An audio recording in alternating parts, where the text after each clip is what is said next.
All right, so welcome to this session of Family Health Revolution. And I'm pretty excited to be doing this podcast today because I think we need to know a lot more about supplements. And people wonder, what supplements do I take? What supplements do I give to my children? What supplements interact or interfere with other things that I've been doing with other practitioners or doctors?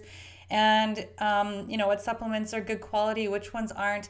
Or some people think, we're getting a supplement, I'm not going to name brands, that we find just in a regular everyday store, pharmacy or grocery store, and not really knowing that they might not be good for them, even though they are supposed to be good for them. So today we're going to talk a lot about that, delve into what supplements do we take, and actually not even necessarily the specific brands or the supplements themselves, like vitamin D, vitamin C, whatever else. Really, what I want to do is give you a good rundown of what supplements are, how to choose your supplements. Actually, how do you choose them? How do you make good decisions? And so here's my criteria that we're going to be talking about right away. So I hope you really enjoy the show.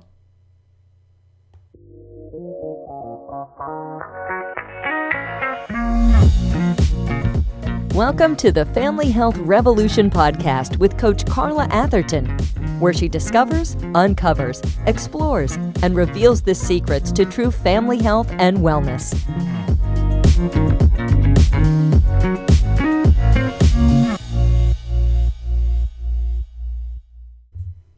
All right, so let's get started with Carla's Healthy Family Formula Supplement Guide.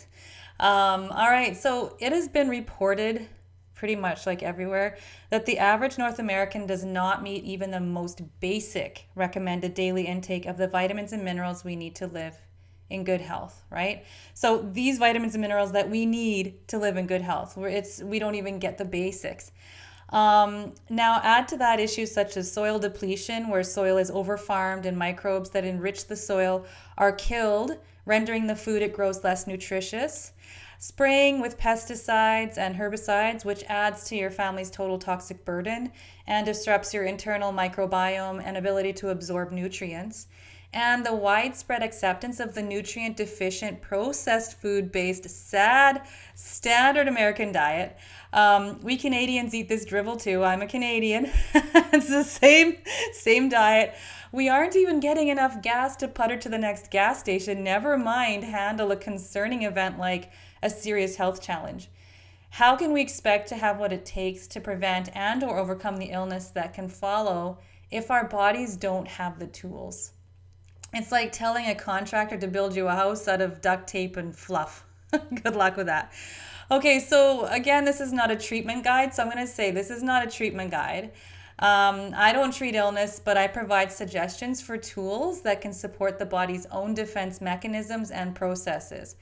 So if you wish to use any of the tools that I'm talking about today, continue to keep a level head and avoid purchasing too much or creating a protocol that is too involved or that you or your children will not be able to sustain. That's a really important point. So we don't want to be saying, oh, I need to take gobs of these supplements because I know I'm deficient in this, and we kind of get a little scared and want to, fix things, and especially if we have known deficiencies, and I totally get that. But just keep a level head with that, and introduce one thing at a time. Try to work with somebody. But this guide will actually give you a lot of good information about how to start doing that for yourself, because you are a smart person. So start with one supplement at a time and watch for any ill effects, then add another a day or two later. So that's a good rule of thumb, and keep it as simple as you can. I know that's especially important when you have children. Like, it can't be complicated. So as you know, my wheelhouse is the potent natural pharmacy at the fingertips of every person. Given the action and positive effects each of the tools that I'm going to mention now have on the immune system and overall health of the body, people are reporting success in illness prevention and recovery using a personalized combination of them. So that's really powerful. Having this kind of information will further empower you to make autonomous decisions, which means like you make your own decisions regarding how your family moves through this trying time.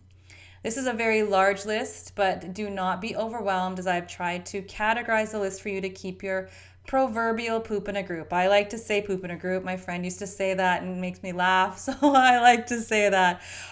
Keeping your poop in a group makes you sane.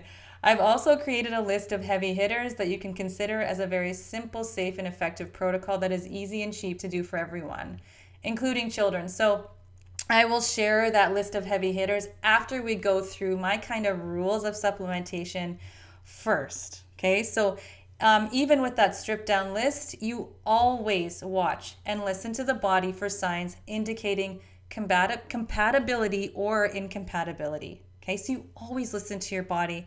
Ask your children to listen to their bodies, and you note signs for all those people in your family that, we're watching, us parents and caregivers, we're watching to see what some of those effects might be. And I'm not saying they are necessarily bad. Most of the time they're not. Actually, they're most of the time, giving you some kind of symptom relief or health benefit, a surgence of energy, brain function, all that stuff. We usually see some positive things, but sometimes there are certain things that don't agree with people. So we're watching for everything.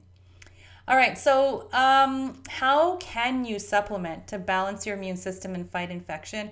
How can you supplement to improve any sort of function of the body? How can you supplement to improve brain function, brain health, bodily health, repair of organs, tissues, reverse chronic conditions, lift certain things like even neurosensory issues or chronic infections and things like that. So how do we detox using supplements?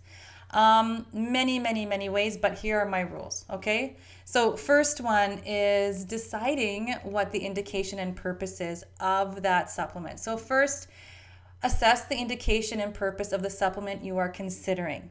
Does it reduce inflammation by quieting the hyperreactive immune system? Okay, so is that what you're going for? Does it fight an infection directly? Or does it give the immune system one of the tools it needs to fight that infection itself? Does it calm the nervous system by nourishing the adrenal glands or by supplying an amino acid required to make a necessary neurochemical? So when we better understand the purpose, we better understand the application. All right, so second one, cofactors and synergy. So know that we don't ever use single nutrients by way of supplements to correct one symptom. When it comes to the body, there is no one pill for every ill. Vitamins, minerals, and other nutritional compounds work together in a complicated symphony of cofactors where one may not work without the help of the other. So that's extremely important to know. Like, for instance, we can't really synthesize or utilize D3, vitamin D3, which is essential for everyone to live and, have a healthy immune system to, not have effects such as autoimmune reactivity, etc. But we can't utilize or have that work, the D3 work, if we don't have enough K2 on board. So we can supplement, but most times it's much better to get, things like K2 in our diet. But if we're supplementing with one, we need to know what other things we need to make that synergy happen. When it comes to supplementing with nutrients, we don't want noise and chaos. What we want to consider is synergy, how all of the instruments work together to create the music. I love metaphors. Number 3, quality of supplements. Not all supplements are created equal, and some may even be harmful to you. That is so important. I've seen so many people just so excited about their new supplements that they got, or, and they found a good deal at Costco or at the grocery store and said, okay, I can get this giant tub of XYZ for cheaper. But sometimes they are not good quality, and I'll tell you why. These supplements can even be harmful to organs such as the liver, as it is the liver's job to remove substances that do not belong in the body. Many of these supplements cannot be absorbed and become nothing more than expensive urine. That's not what you want. You want it to work, right? So do not buy your supplements at pharmacies or grocery stores that do not carry quality brands, as most of the brands they carry are not. I'm just going to say that sort of generally speaking, but I have a couple grocery stores even in my local city that have a natural aisle, and I recognize a lot of those brands as being high quality brands because it's my job to know what are quality and what are not. So they have a lot of, more professional products and such. And so the reason for that is that some of these supplements actually have fillers. They have allergens. They are not bioavailable, right? So even if you're to take them, they're not in a form that the body can recognize or absorb. And so they can't utilize those specific, I guess, quote unquote nutrients. They actually don't act as the nutrients should act if you would have gotten them from a quality company, or if they have quality, practices, right, in producing these supplements. And didn't have, all the junk that some of these supplements have. Like if you look at your supplements and it's got like a bunch of fillers, it's got dyes, it's got, it's super cheap because they shouldn't be cheap if they're quality. I'm not saying you got to spend millions of dollars, but if it's $10 and it's fish oil, it's probably not good.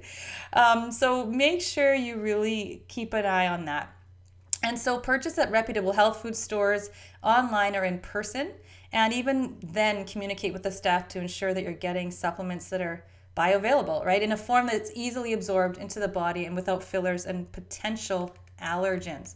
Okay, so I'm going to go into allergens and fillers a little bit more deeply here. All right, so what about these fillers and allergens? What are you looking to avoid?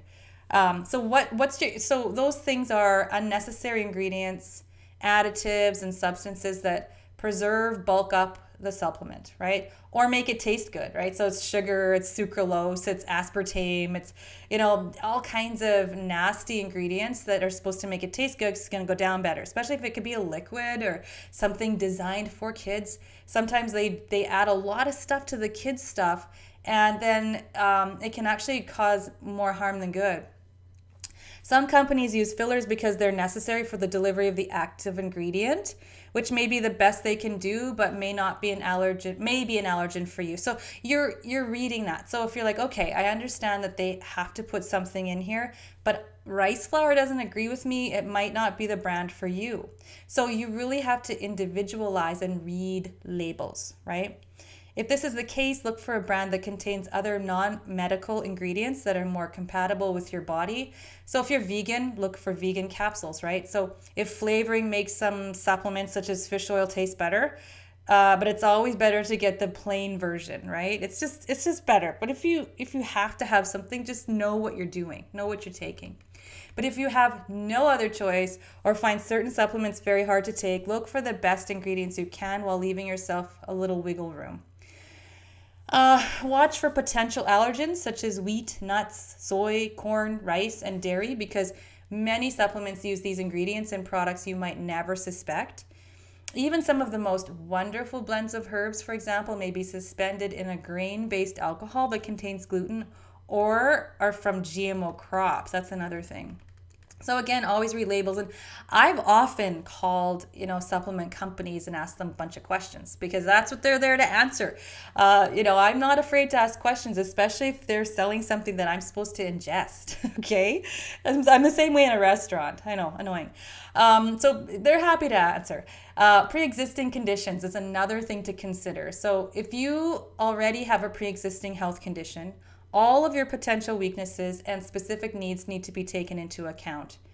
So in the case of, let's say viral infections affecting the lungs, if you have asthma or COPD or any other lung condition, or maybe even a lifestyle habit such as smoking or vaping that will make you more vulnerable, you may need to increase your focus on specific nutrients to improve those areas or reduce your use of others in case they exacerbate your current condition, right?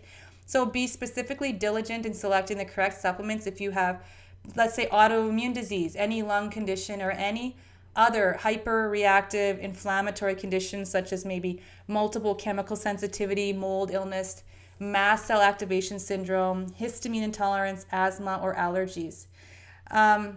So those people who have like a hyperreactive response, you're really wanting to make sure you're introducing one at a time, and you're really cognizant of what those supplements contain. And then you can sort out maybe something that may have caused an issue for you or a flaring, if you're really careful at, one thing at a time.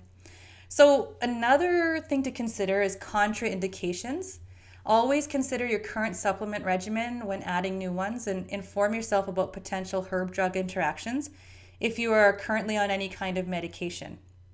Some supplements can increase natural bodily processes such as detoxification, for instance, right? Which may move certain medications out of the body faster. So, some supplements and herbs can amplify the effects of each other and or medications as well.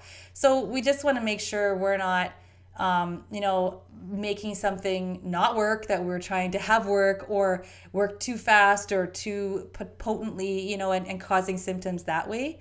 I'm always the one going for the supplement or the herb first, the natural way, and then medications are a last resort to me, and that's my choice. But if you've already decided to go a medical route and there's other things that might interfere, like natural products, you might really have some, restrictions as far as what you can do with supplementation. But you can work with someone to get more information about that. And I would ask more people that are in this field of supplementation, herbs, natural therapies, holistic care, about this, and not only the prescribing doctor. Like, I think that you could get a more well-rounded view. Like, for instance, some people say not to take blood thinners at the same time as fish oil, something like fish oil, because it can tend to thin the blood. And I'm thinking, well, if fish oil helps to thin blood and reduce the risk of stroke, I'm probably going, for my own benefit, to go with that fish oil first.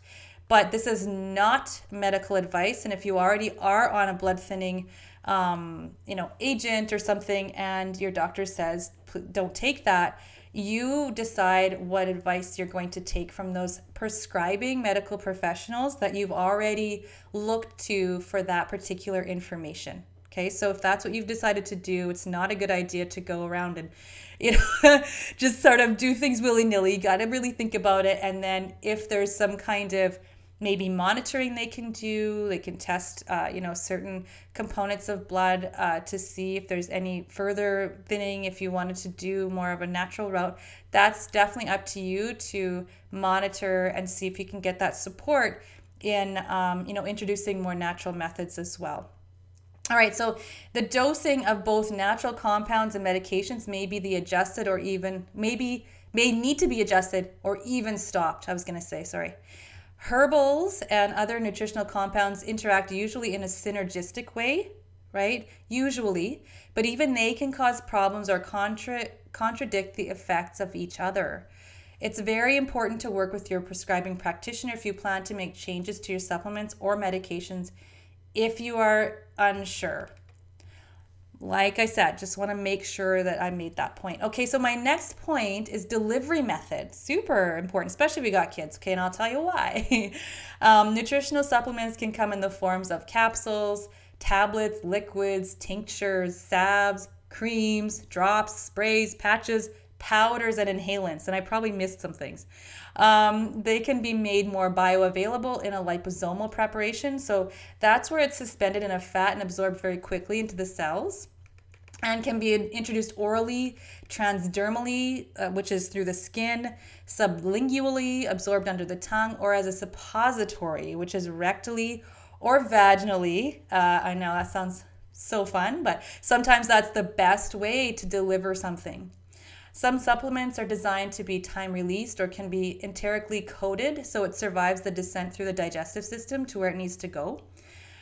Some delivery methods are better than others given the person's ability to absorb nutrients, ability to swallow capsules. A lot of kids can't swallow capsules, and adults too, but that's a particular concern sometimes. Willingness to take them. And again, children, teenagers, maybe, I don't know, adults too. I shouldn't even single out those poor kids. Some of them are better than us adults. Taste preferences, the list goes on. Sometimes eating a food or the plant in its original form is the best form of delivery. Okay, so again, we're always looking at the diet first. Always, always, always, always. And ability to digest, right? The digestive system. But if we need to, sometimes, a few supplements are really going to be useful. Drinking teas to deliver a nutrient in a form and dose the body recognizes is often a more gentler and safer route too. Or drinking fermented drinks for intestinal microbial balance can be easier and better tolerated than, say, taking like a probiotic as a capsule. And it's actually way less expensive. But again, caveat for those sensitive people, if you have histamine intolerance or mast cell activation, you might not want to be having high histamine foods, which fermented foods and drinks are. They're high histamine food. So, but I'm definitely a fan for people who can tolerate histamine. You will always need to mix and match your forms of delivery to make your routine as easy and as pleasant as possible. No one needs to take copious amounts of pills to feel well or experience conflict and pill fatigue if you get creative in how you will do this and know your options. Trust me, we've been through this and over again, and I've seen a lot of families struggle with this pill fatigue, too much rebellion, not just of the kids, but even like the caregivers and adults, or adults trying to do some kind of protocol or plan, and it gets old. So most of these supplement routines are for a purpose, to detoxify, to reduce mold and mycotoxins in the blood, to, maybe kill some kind of infection or knock that down, rebalance, or to rebalance neurochemicals. Lots of reasons for doing these supplement routines. Most of them can be temporary or are temporary. And then whatever shakes out in the wash is sort of like the stuff you want to continue, depending on particular health situation. Maybe it's lifelong, and particularly what we're not getting in this standard American diet, or if you live, in a northern climate and you don't get much sun. Sometimes we need to continue on with those supplement superstars, which we'll talk about at the end of this. All right, so age, weight, and dosing.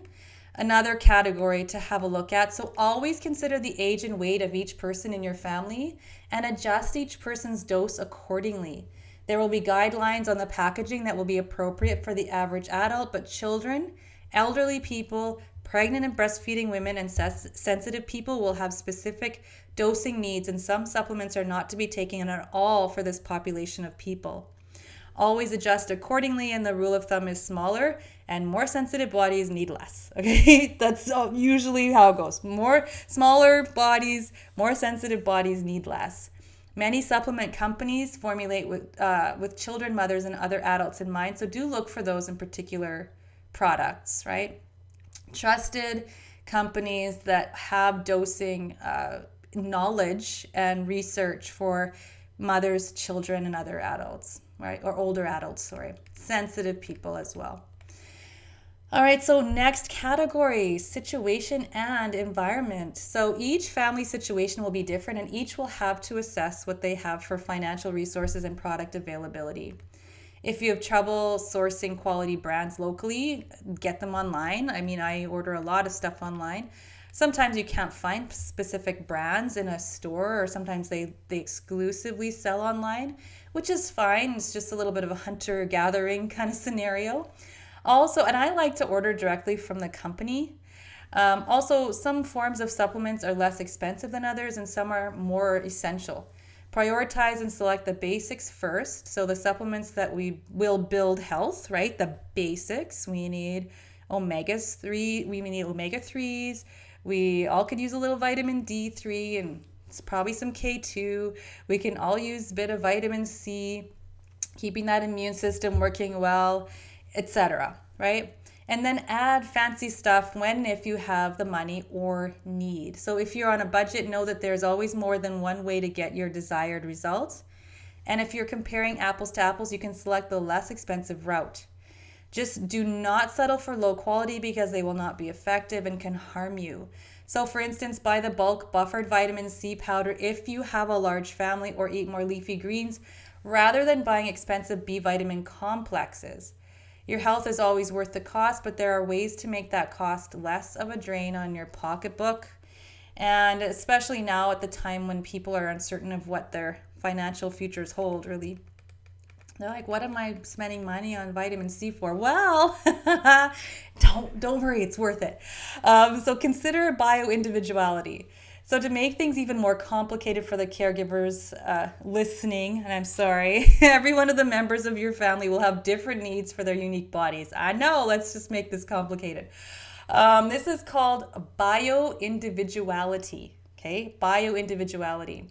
There will be some supplements that you may be able to give everyone, so making sure the dose is appropriate for each person, and you will give other supplements only to individual family members that need or can tolerate them. So an example, okay, so it might be like an entire family of 5. So there's like 3 kids, ages 2, 10, and 15, and great grandpa who's 85 and lives with them because he needs a caregiver. He has emphysema, he has other health problems. So let's say mom may give everyone vitamin C, D3, zinc, omegas, and probiotics, but may give her grandpa extra lung support and D3 because he rarely goes outdoors, okay? So that might be something extra that he needs.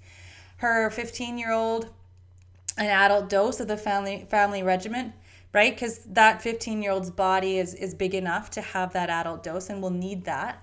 And extra adrenal support for herself due to high stress and symptoms of adrenal distress, right? So sometimes the caregiver needs something, a little extra boost because of their, role as caregiver, and there could be some stressors involved. So that's when we make sort of individual decisions for each person in that family. All right, next point is epigenetics and genetic SNPs. So SNP, SNP, so it's single nucleotide polymorphisms. Okay, so epigenetics and genetic SNPs. One major factor in determining our bioindividuality is what set of circumstances makes us us.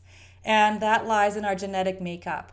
We have genes that are hardwired that determine our eye color and body type.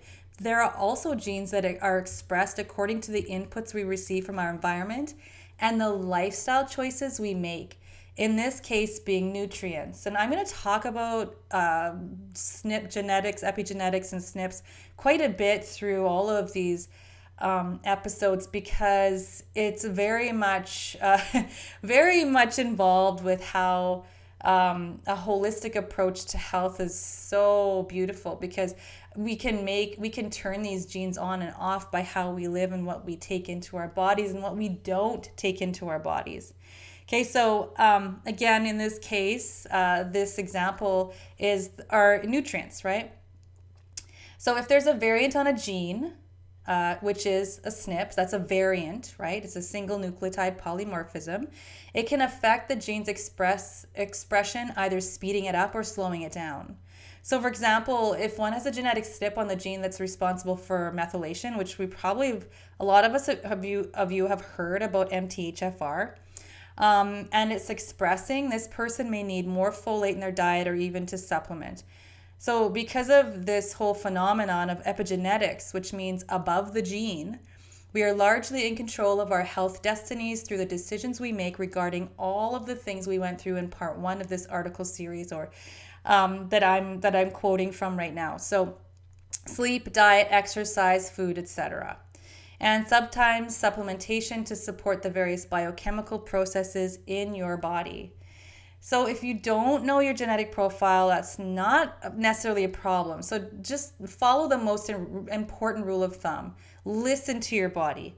Know your tendencies and watch for any change, positive or negative, that you experience, and adjust when needed. Okay? Again, listening. So reach the threshold, but don't overload. For any kind of compound or nutrient to have a positive effect, you need to have the right amount to do the job. As with everything in life, there needs to be just the right amount, not too little, but not too much, because both deficiency and excess will cause problems. And again, we're going to come back to those points over and over again. Deficiency and excess. And then next point is simple is better. Now, I know that I talked a bit about bio-individuality and epigenetics, but I don't want you to get overwhelmed. Okay, so now is the time to take all that you do know and then simplify it.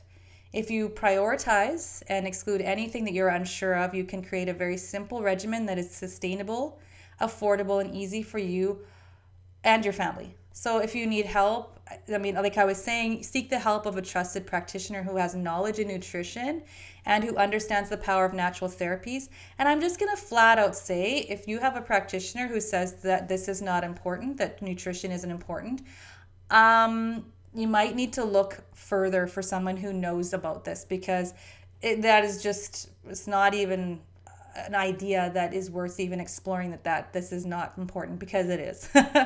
I'm just going to say that definitively. This is my stand. I'm going to take a stand for nutrition.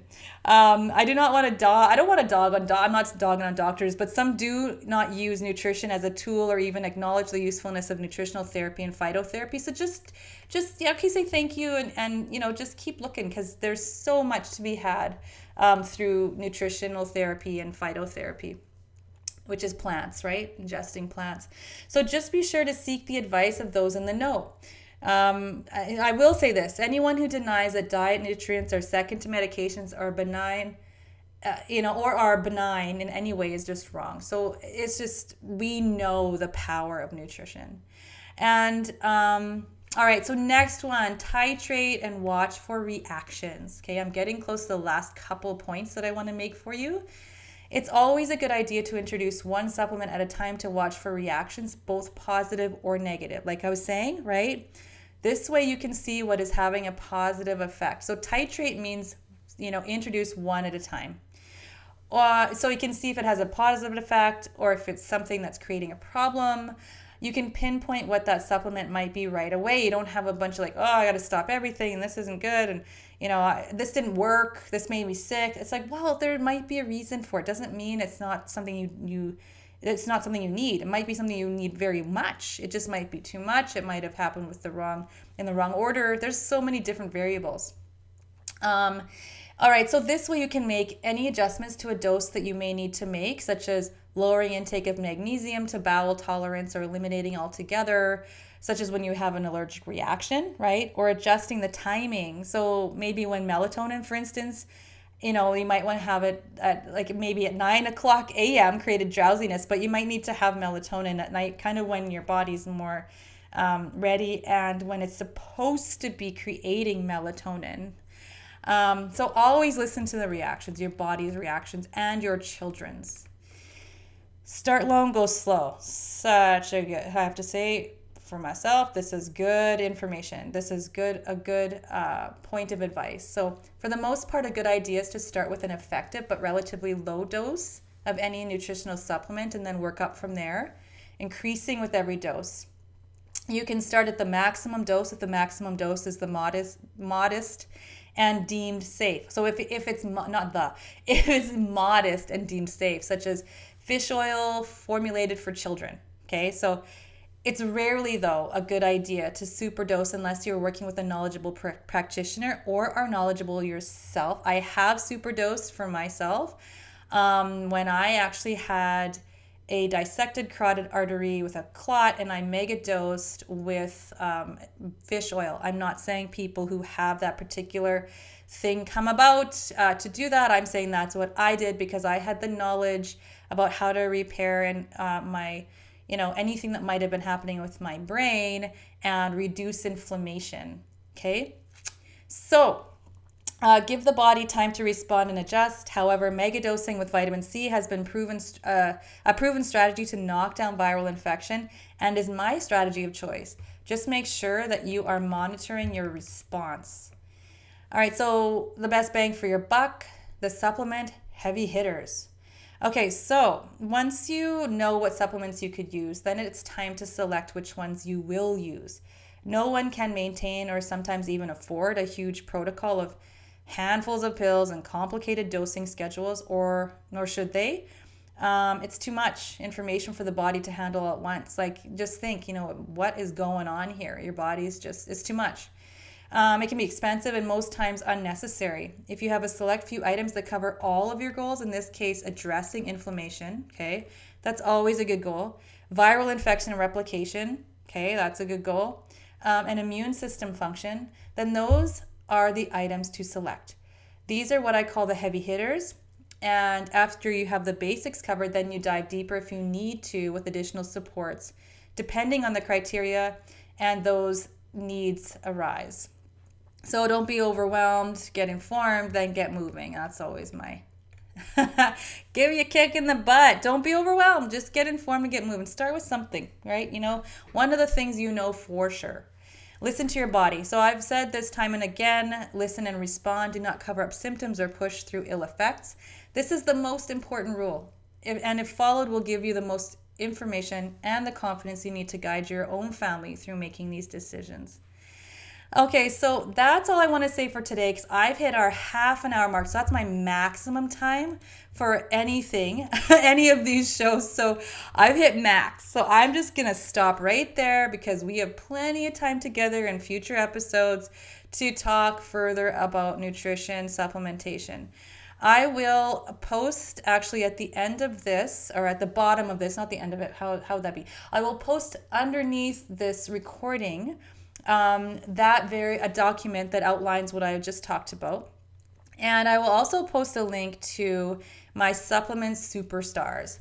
If you want more information about that, you can also check out my book because I have tons more information as far as those topics go. So to end the show, this podcast is sponsored by the Healthy Family Formula, which essentially means that we share our information for free. All we ask is that before you move on to the next 100 things on your to-do list for today, take what you learn and instead of waiting until Monday, January 1st, or any other arbitrary date in the future, act on it now. Buy that new food, start that new routine, shift into that healthier habit. The little steps steadily move you past the miles you leave behind you. So for more information about anything related to family health, do pick up my book and check out our newsletter, blog, individual and group health coaching programs, and practitioner training program at www.healthyfamilyformula.com. And you can also like our Facebook page, facebook.com/healthyfamilyformula. Thank you for listening, as it was a pleasure to spend this time with you today, and may you and your family be well.